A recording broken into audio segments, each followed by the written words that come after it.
여러분, 안녕하세요. 많은 사람들이 항상 자신의 운명을 바꾸는 방법을 찾고 있습니다. 운명은 본래 매우 신비로워서 대부분의 사람들이 경외심을 갖게 합니다.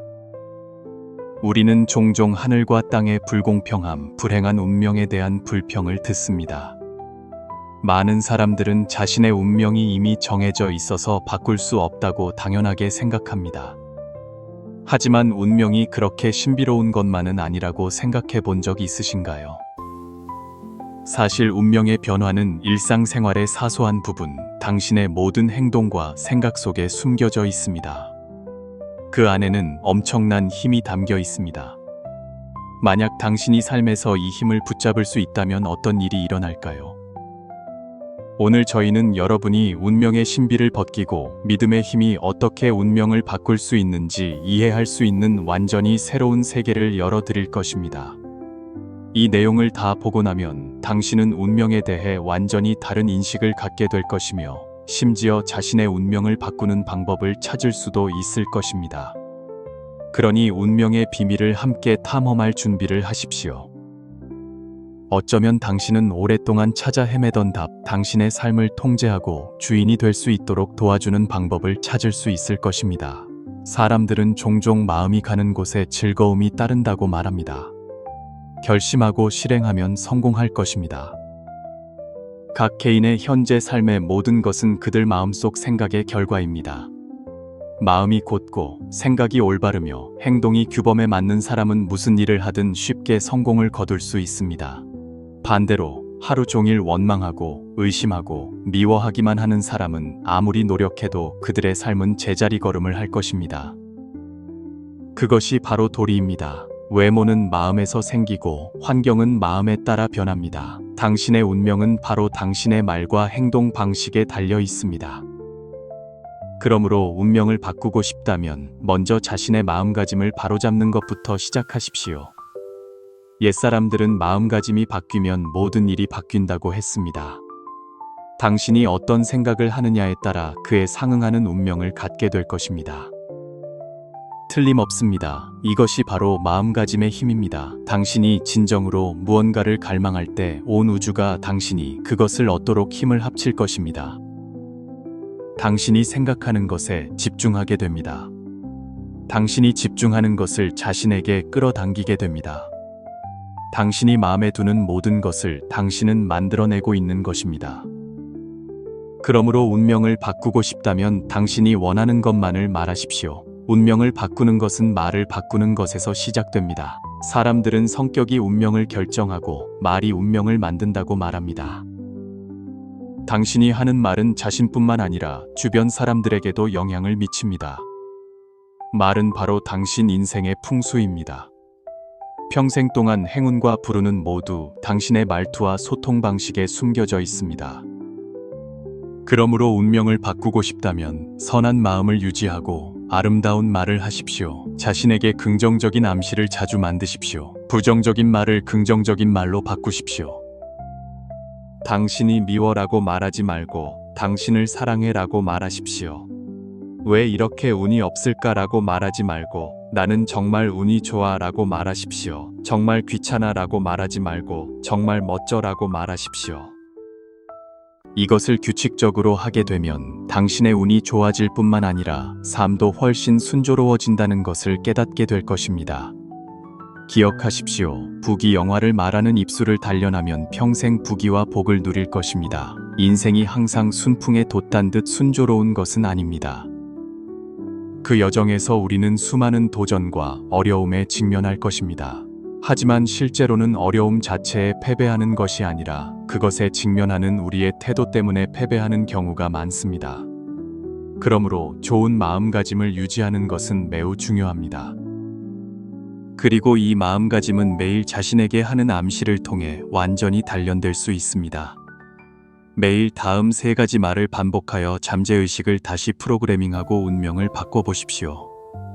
첫 번째 말, 별거 아니야. 모든 일은 다 지나갈 거야.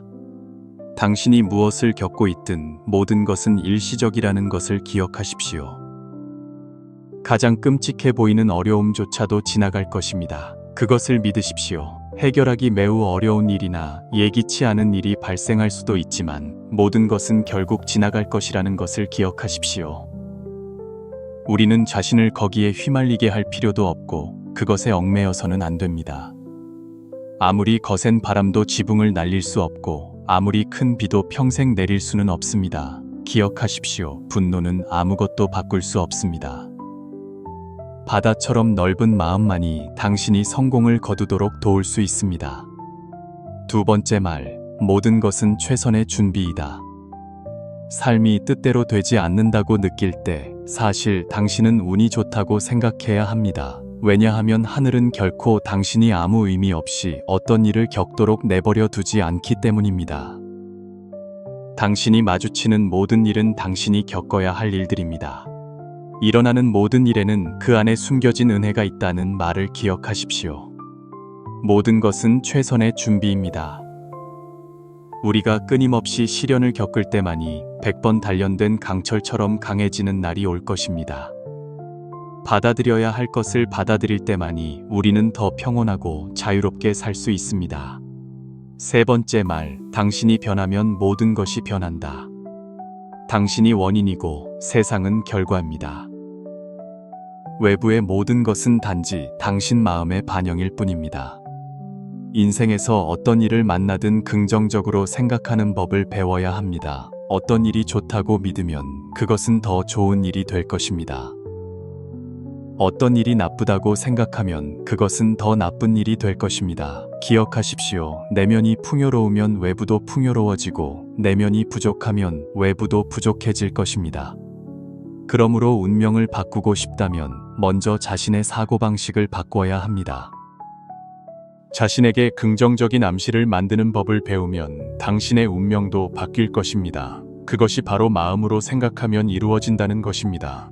100살 먹은 고승의 운명 바꾸는 비결. 항상 불운이 따르는 사람이 있었는데 심지어 물을 마셔도 목이 막힐 정도였습니다.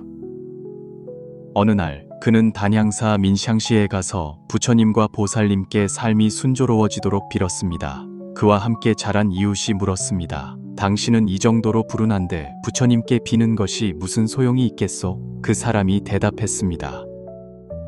소용이 있지요. 부처님께 가기 전에는 저도 믿지 않았습니다. 하지만 기도를 드린 후에는 항상 좋은 일만 생기는 것은 아니지만 불행한 일도 점점 줄어들었습니다. 이웃이 다시 물었습니다. 그래서 결국 어떤 부처님께 절을 했소? 어서 말해 주시오. 부처님께서 당신에게 뭐라고 말씀하셨소? 그 사람은 부처님께 예를 올린 경험을 이야기했습니다. 이야기를 다 듣고 난 이웃은 갑자기 깨달음을 얻었습니다. 그는 대웅전에 들어가 향을 피우고 절을 한 후 부처님께 기도를 마치고 나왔다고 말했습니다. 계단을 내려올 때 우연히 두 제자의 부축을 받으며 걷고 있는 나이 많은 고승을 만났습니다. 그래서 그는 고개를 숙여 인사했습니다. 고승은 그를 잠시 바라보더니 그가 부처님과 인연이 있다고 말한 후 그에게 3가지 주문을 전수해 주었습니다. 그는 이 3가지 주문을 기억하고 좋지 않은 일을 만날 때마다 속으로 외우면 모든 나쁜 일이 좋은 일로 바뀔 것이라고 말했습니다. 첫 번째 주문, 모든 것은 마음이 만들어낸다. 고승은 불리한 일을 만날 때마다 이 주문을 외우라고 가르쳤습니다. 그러면 마음 상태가 바뀌고 그에 따라 운도 바뀐다고 했습니다. 그의 이웃은 시험해 보았고 정말로 삶이 점점 좋아진다는 것을 깨달았습니다. 불교에서는 모든 것이 마음에서 비롯되고 만법이 마음에서 생긴다고 말합니다. 불경에서 말했듯이 만물은 마음에서 나타나고 시간에 따라 변합니다. 사실 당신에게 일어나는 모든 일은 단지 내면의 반영일 뿐입니다. 한 청년과 부처님이 함께 좌선하고 있었습니다. 그가 부처님께 물었습니다. 제가 좌선하는 모습이 무엇처럼 보이십니까? 부처님은 그를 잠시 바라보고 대답했습니다. 나는 그대가 부처님처럼 보인다. 그는 부처님이 황금색 가사를 입은 것을 보고 참지 못하고 말했습니다. 제가 보기에는 스님께서 좌선하시는 모습이 개똥 한 무더기 같습니다. 부처님은 미소를 지으며 아무 말도 하지 않았습니다. 청년은 부처님이 대답하지 않자 매우 기뻐하며 집에 돌아와 여동생에게 자랑했습니다. 내가 부처님과 좌선에 대해 논쟁했는데 한 번도 이긴 적이 없었지만 이번에는 대승을 거두고 돌아왔다. 그가 이야기하는 것을 들은 여동생은 말했습니다. 이번에는 오빠가 그 어느 때보다 처참하게 졌어요. 그가 놀라서 물었습니다. 왜? 여동생이 대답했습니다. 부처님은 오빠를 부처님처럼 보셨는데 그 이유는 그분 마음속에는 부처님만 계시기 때문에 어디를 봐도 부처님만 보이는 거예요. 그런데 오빠는 부처님을 개똥 한 무더기처럼 보았으니 이것이 무엇을 증명하는 걸까요? 많은 사람들이 종종 다른 사람들을 마음에 안 들어 합니다. 하지만 사실은 그 사람들이 그들을 불편하게 만드는 행동을 해서가 아니라 그들의 마음에 문제가 있는 것입니다. 마음속에 너그러움이 없고 빛이 없고 자비심이 없고 부처님과 보살님이 없는 것입니다. 부처님의 마음으로 주변 사람들을 볼 수 있을 때 당신은 주변에 온통 보살님과 좋은 일들만 있다는 것을 발견하게 될 것입니다. 당신이 어떤 마음으로 세상을 보느냐에 따라 그런 감정을 되돌려 받게 될 것입니다. 자비심, 감사함, 소중함으로 삶을 대할 때 당신은 기쁨, 행복, 평안함을 느낄 수 있을 것입니다. 이 세상의 모든 외부 현상은 단지 당신 내면의 반영일 뿐입니다. 당신이 어떤 마음가짐을 갖느냐에 따라 그런 운명을 갖게 될 것입니다. 원각경 유한 죄칭에 이르기를 모든 법이 생겨나는 것은 오직 마음이 나타내는 바이며 일체의 인과와 세계의 티끌은 마음으로 인해 채티이를 이룬다. 단지 사랑하는 마음, 자비심, 감사하는 마음을 가지고 선한 생각으로 모든 사람과 모든 일을 대하면 물질 세계 또한 아름다운 광경이 될 것입니다. 두 번째 주문, 만사에는 인과가 있다. 선에는 선과가 따르고 악에는 악과가 따른다. 당신이 겪는 불리한 일이나 재앙은 사실 인과의 업보일 뿐입니다. 인과에는 선과와 악과가 있습니다. 만약 당신이 자주 선행을 하면 선과를 받을 것입니다. 만약 당신이 자주 악행을 저지르면 악과를 짊어져야 할 것입니다. 불경에서 가르치기를 선남자여, 선한 사람은 선과를 낳고 악한 사람은 악과를 낳는다. 악의 원인을 멀리하고 오직 악의 원인을 멀리해야만 불행과 번뇌를 피할 수 있습니다. 단지 당신이 인과를 믿고 항상 선한 씨앗을 심으면 행운은 자연스럽게 찾아올 것입니다. 뜻대로 되지 않는 일을 만났을 때 원망하지 마십시오. 왜냐하면 원망은 아무 의미가 없기 때문입니다. 당신은 단지 이 주문을 속으로 외우고 선한 행동으로 불운을 해소하면 행운이 나타날 것입니다. 세 번째 주문, 모든 것은 인연이 화합하여 이루어진다. 고승은 우리에게 이 세상의 모든 것은 단지 인연의 결합으로 이루어진다고 말했습니다. 당신이 아무리 끔찍한 일을 겪더라도 사실 그것은 단지 인연이 화합하여 나타난 것입니다. 금강경 진강징에서 가르치기를 일체의 유의법은 꿈과 같고 환상과 같고 물거품과 같고 그림자와 같고 이슬과 같고 또한 번개와 같으니 마땅히 이와 같이 관하라. 인연으로 결합된 모든 사물은 꿈, 물거품, 거울 속의 그림자 또는 스쳐 지나가는 번개불과 같아서 사실은 모두 허망하고 실체가 없습니다. 모든 것의 본질은 콩입니다. 만약 당신이 집착 없는 눈으로 모든 일을 볼 수 있다면 더 이상 얻고 잃는 것으로 고통받지 않을 것이고 더 이상 슬픔과 기쁨으로 걱정하지 않을 것입니다. 왜냐하면 모든 것은 영원하지 않기 때문입니다. 모든 일은 어젯밤 꿈과 같아서 기쁨이 영원히 지속되기를 바랄 수도 없고 슬픔이 결코 끝나지 않을 것이라고 걱정할 필요도 없습니다.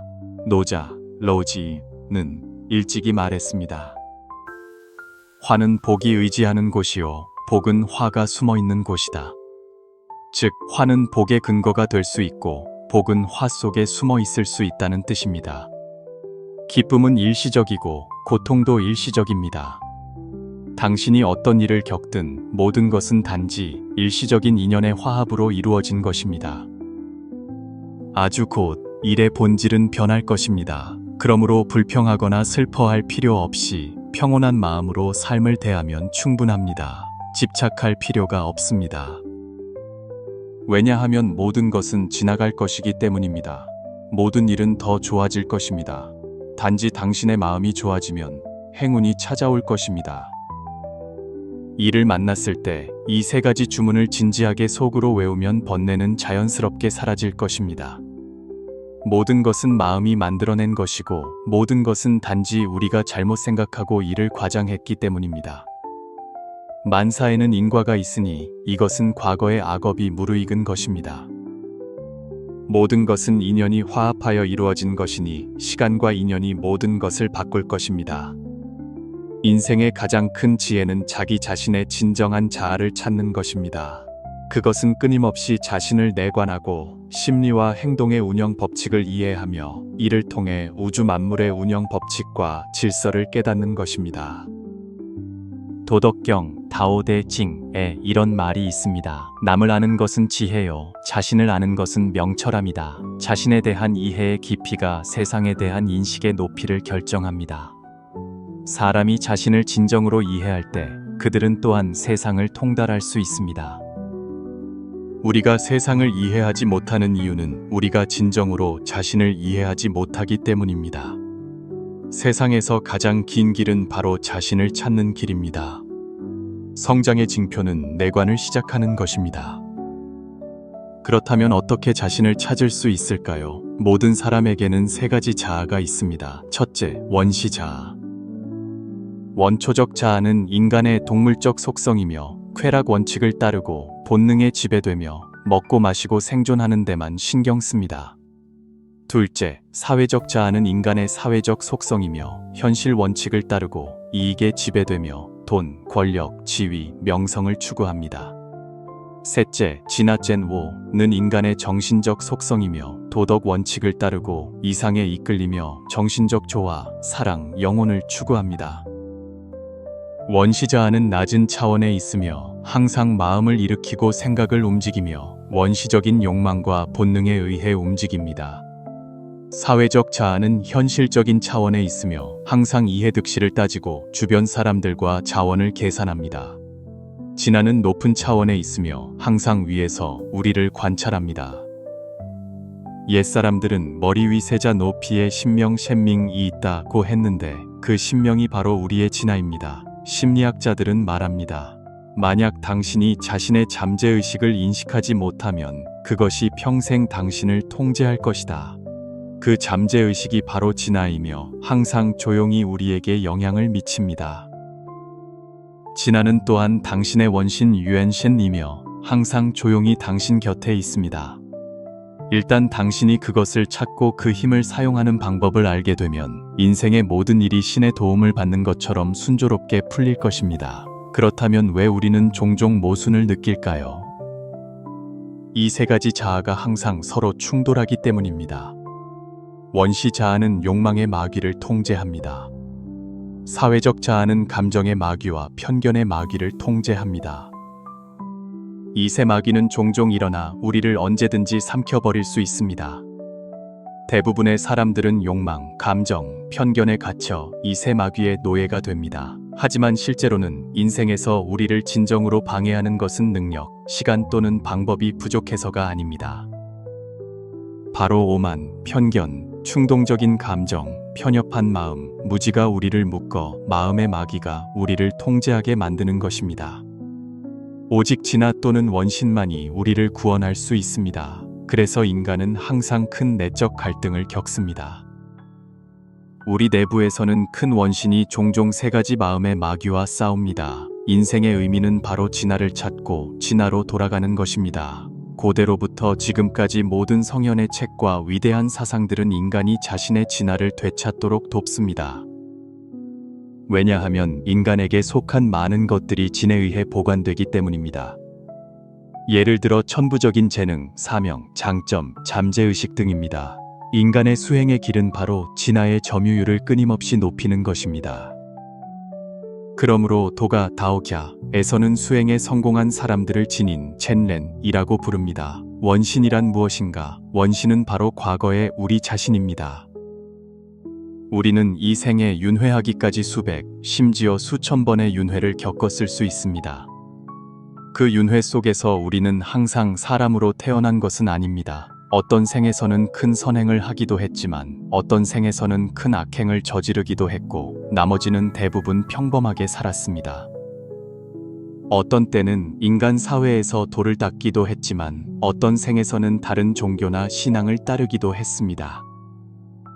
그러므로 어떤 때는 아귀도 이 귀더이에 태어나기도 하고 어떤 때는 축생도 슈생도결에 태어나기도 하며 어떤 때는 수행에 정진하여 천신 티엔신이나 신선셴셴 또는 성현의 제자가 되기도 합니다. 아귀도나 축생도에 태어난 생에는 부정적인 에너지를 가지고 있으므로 원신이라고 할 수 없습니다. 사람으로 태어난 생에는 에너지가 더 중립적입니다. 만약 전생에 당신이 성인이었거나 종파의 창시자였다면 그때 당신은 긍정적인 에너지를 축적했고 이것은 일종의 원신으로 간주될 수 있습니다. 만약 당신이 천상계에 태어났거나 수행을 원만히 하여 신성회에 들어갔거나 다른 종교의 상성에 샹산지에리에 들어갔다면 그때 비로소 진정으로 원신이라고 부를 수 있습니다. 왜냐하면 그때 당신의 에너지는 이미 평균 수준을 넘어 더 높은 경지로 승화했기 때문입니다. 자신의 원신이 누구인지 어떻게 알 수 있을까요? 전생의 도리에 따르면 원신은 바로 하늘에 있는 당신의 본체입니다. 당신은 천도, 티엔도나 아수라도, 아슐러돌에서 왔을 수 있지만 죄를 지어 인간 세상으로 추방되었을 수 있습니다. 현재 당신은 단지 원신의 분신일 뿐입니다. 당신은 자신의 원신과 합일해야 합니다.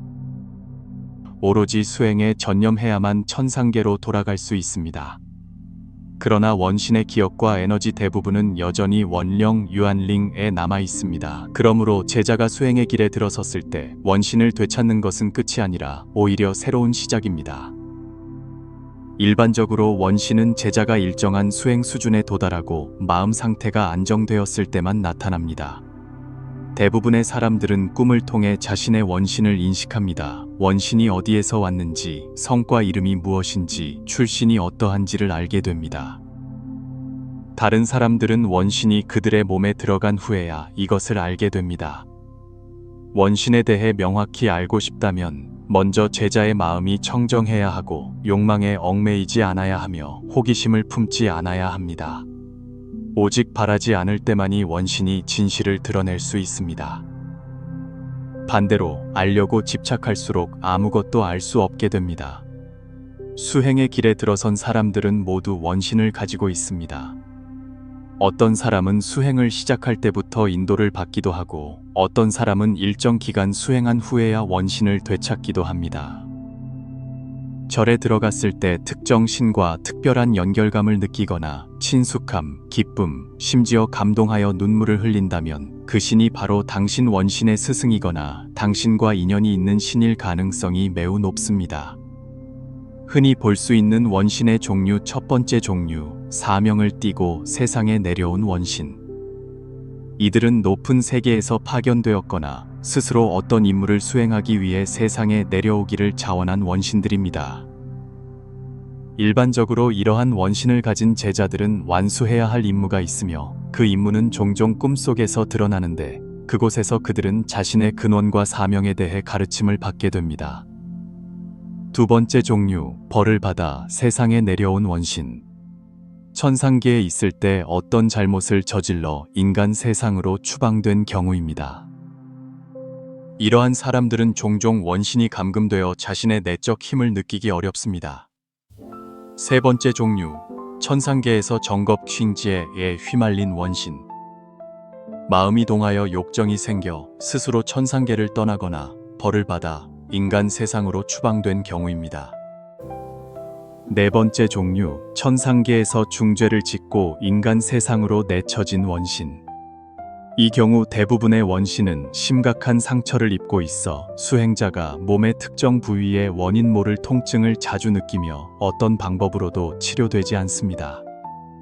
다섯 번째 종류, 승급을 위해 스스로 환생한 원신. 그들은 인간 세상에 태어나 수많은 시련, 단련, 시험을 겪습니다. 모든 것을 극복할 수 있다면 천상계로 돌아간 후 신위, 셴웨이를 받거나 승급하게 됩니다. 이 생에서의 그들의 주요 임무는 겁난, 지혜 난을 완수하고 시련을 극복하는 것입니다. 6번째 종류, 경지를 높이고 더 많은 에너지를 얻고 싶어 하는 원신. 그들은 스스로 청환티안관에 뛰어들어 한계를 돌파합니다. 많은 사람들이 자신의 원신을 찾았을 때 원신이 감금되어 있거나 닫혀 있는 것을 발견합니다.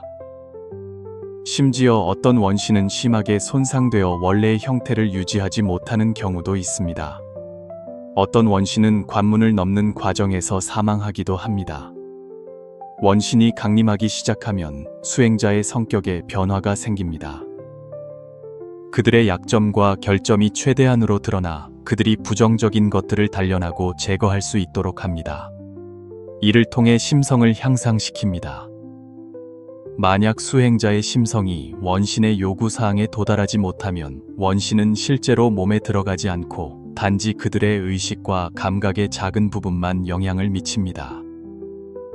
원신이 완전히 몸에 들어가는 과정은 개인에 따라 다르지만 보통 6개월에서 3년이 걸립니다. 원신이 점차 몸에 들어가면 어떤 사람들은 자신의 용모가 점점 아름다워지고 신색이 환해지는 것을 알아차립니다. 몸도 점차 건강해지고 이전에 앓던 많은 만성 질환이 자연스럽게 사라집니다. 원신의 강림은 바로 진정한 시련의 시작입니다. 원신의 내력에 따라 그들이 겪어야 할 시련은 다를 것입니다. 책임이 크거나 죄가 무거운 원신일수록 시련과 고난은 더욱 혹독합니다. 태어날 때부터 원신을 지닌 사람들은 어릴 때부터 많은 풍파를 겪는 경우가 많습니다. 사업, 결혼, 건강 등 모든 면에서 많은 어려움을 겪습니다. 부유한 가정에서 태어났지만 성장하면서 가세가 갑자기 기울어지는 사람도 있습니다. 어릴 때부터 온전치 못한 가정에서 자라 부모의 사랑을 받지 못한 사람도 있습니다. 이러한 경험은 깊은 심리적 상처를 만듭니다. 그리고 그들이 수행의 길에 들어서면 이러한 상처들이 폭발하고 강하게 일어납니다. 원신을 지닌 사람 중에 평범하고 순탄한 삶을 사는 사람은 단 한 명도 없습니다. 대부분의 원신은 과거에 죄를 짓고 세상에 추방되었으므로 그들이 이 생에서 겪는 것은 사실 원신이 과거에 겪었던 것의 재현입니다. 이러한 시련의 목적은 수행자를 깨우쳐 과거의 실수를 반복하지 않도록 하고 미처 다하지 못한 후회를 바로잡도록 돕는 것입니다. 그러므로 제자는 심성을 수양하고 정진하여 수행하여 하루빨리 원신과 합일해야 합니다. 마지막까지 읽어주셔서 감사합니다. 오늘 공유한 내용이 도움이 되셨다면 좋아요를 눌러 피드백을 보내주십시오. 항상 높은 에너지 상태를 유지하고 긍정적인 자원을 끌어당기며 오랫동안 만족스러운 삶을 누리시기를 바랍니다. 아직 채널을 구독하지 않으셨다면 오른쪽 구독 버튼을 눌러 저희와 더 깊이 연결되십시오. 동시에 기꺼이 공유하고 선한 지식을 널리 퍼뜨려 주시면 공덕이 무량할 것입니다.